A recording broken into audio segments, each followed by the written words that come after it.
Welcome to Chapter 14 of Stat 212.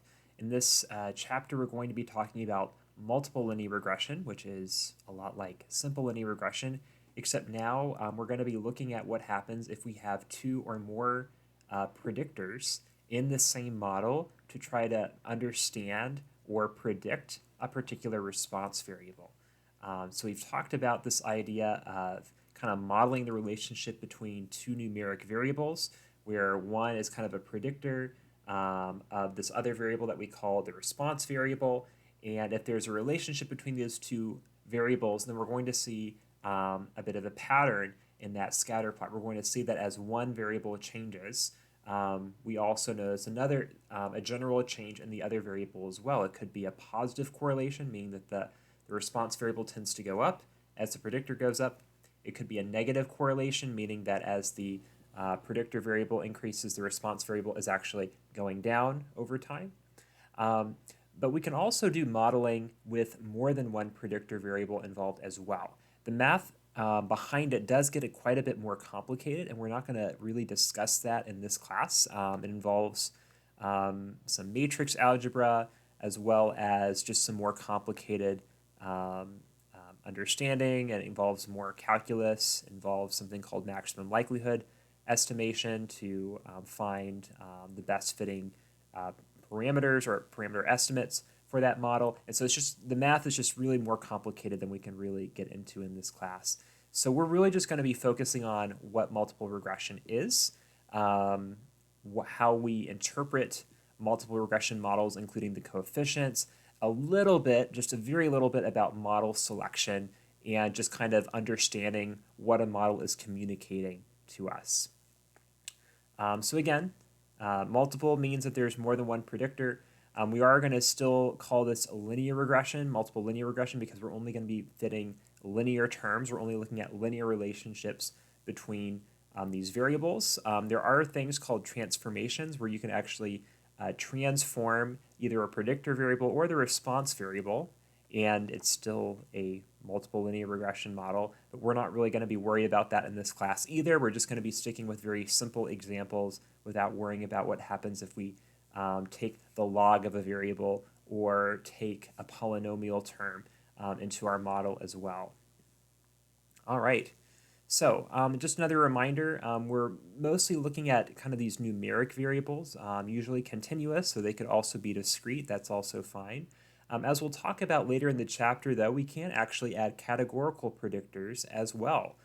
So not just numeric predictors, but other information can be added to a model, and we'll briefly talk about that and how we can use what's called a dummy variable representation to include information from a categorical variable. In this class, we'll focus on categorical variables that only have two levels, like a yes-no question or some other situation where there's only two levels, though it is possible to work with more levels if needed, which is a little bit more kind of complicated fitting going on there. All right.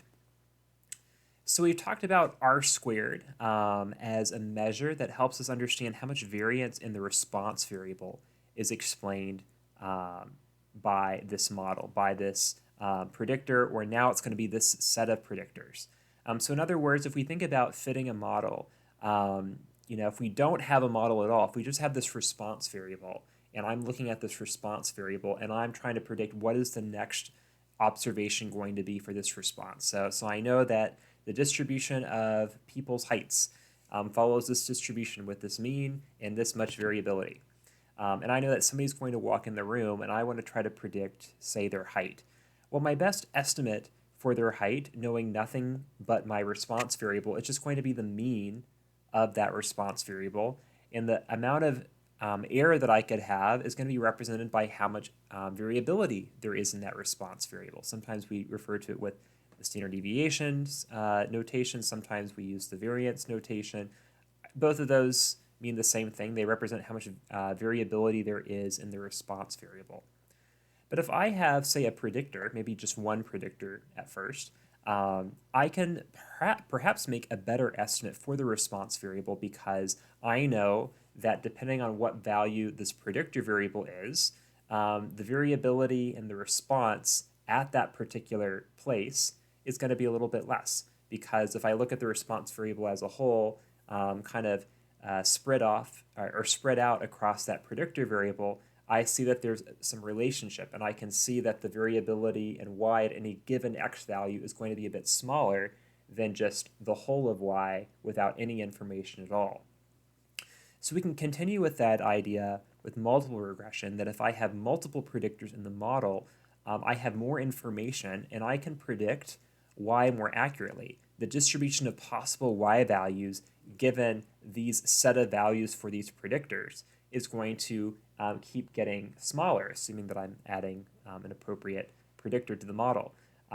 So we can continue to use R² to measure that. However, there's something we need to talk about, and that is the fact that R² can't ever get smaller when we add more predictors to a model.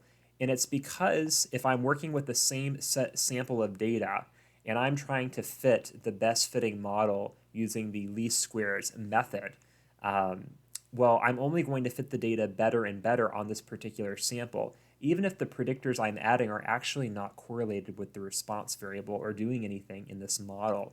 And so that's kind of a problem with R², especially when we get to multiple regression, because it ceases to be really helpful in determining whether the predictors I'm adding are really helping me explain more of the variability, or if it's just, I'm just kind of explaining what's called random chance variability here, that just by the fact that I've added a predictor, I can just kind of fit a little bit better on this sample, even though in reality, this is just some random chance variation that I'm explaining rather than actual variation if I had a new set of data to compare it to. So that's where this measure called adjusted R² comes in.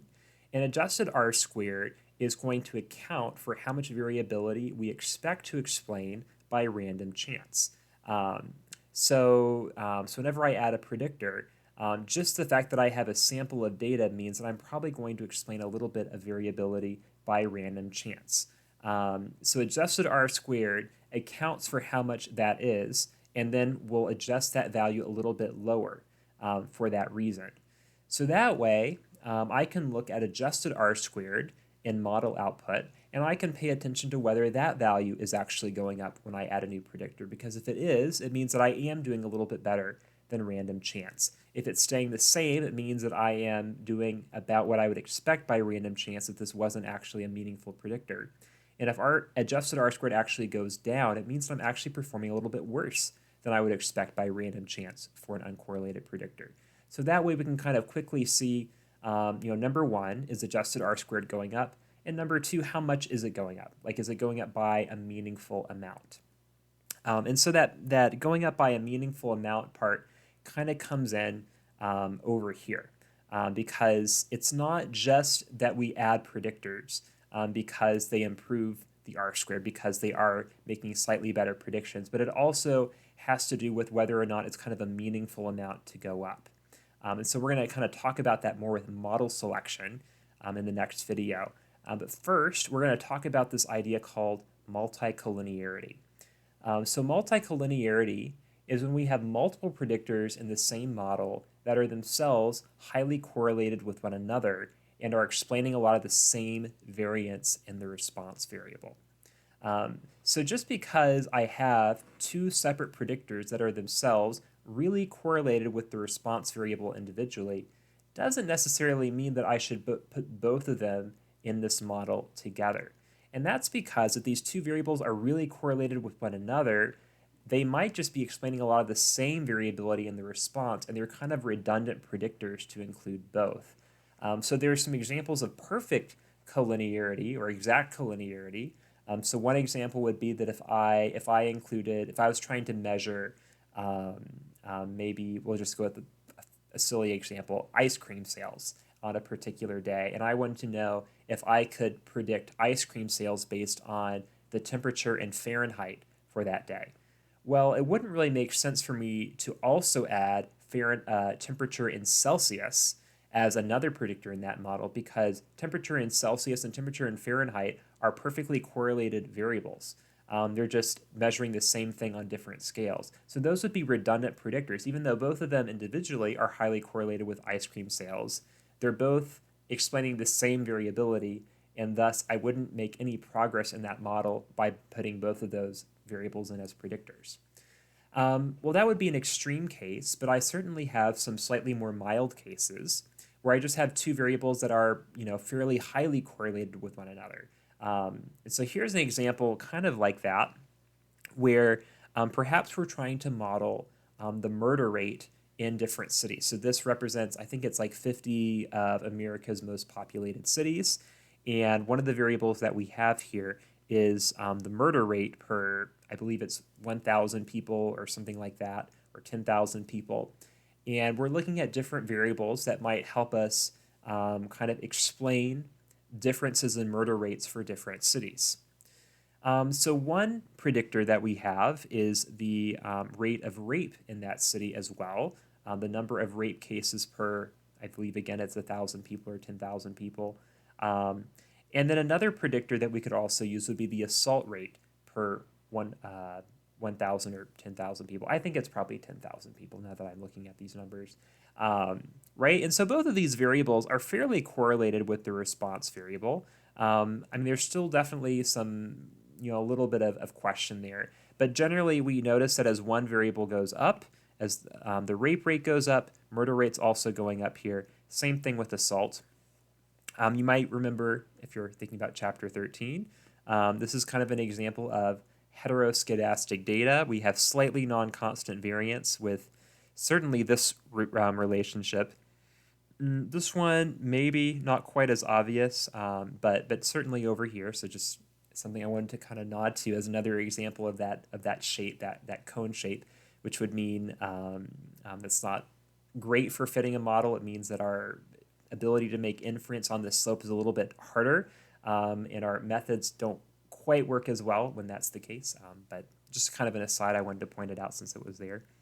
I'll erase that now. So anyway, both of these variables individually are fairly correlated with murder rate. But does it make sense to include both of them as predictors in this model? Am I going to have a better model if I include both of them? And so one thing I'm going to notice here is that if I were to make a plot of my two predictors together, so rape rate and assault rate, they are obviously pretty correlated themselves as well, which tells me that it may not make a lot of sense to include both of them. But let's go ahead and see what happens. So here are the models where I fit them individually. And I can see both the p-values indicating that I'm very confident that there's at least some relationship here between rape rate and murder, as well as assault rate and murder. So those I'm pretty confident about. I also see that my r-squared values are both pretty good, 31% and 64%. So that's how much variability in the murder rate is being explained by each of these predictors individually. So what happens if I build a multiple linear regression model with both included? We'll notice here that the multiple regression, the multiple r-squared value, which is just ordinary r-squared, is going up, but only by a very tiny amount.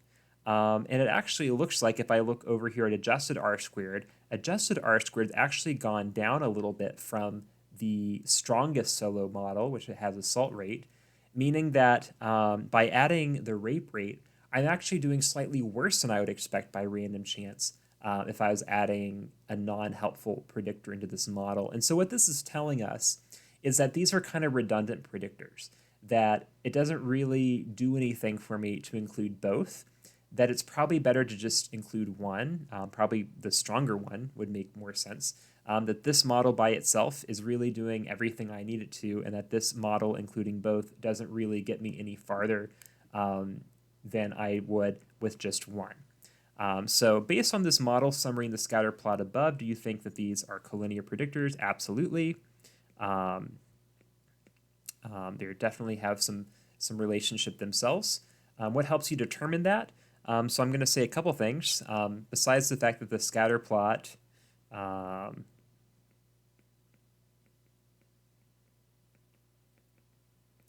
shows some relationship. Sometimes it's not always easy to see from the scatter plot and judge, just how much progress we're making or, how much relationship there is.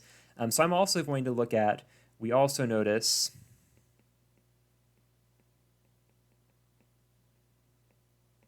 adjusted r-squared actually goes down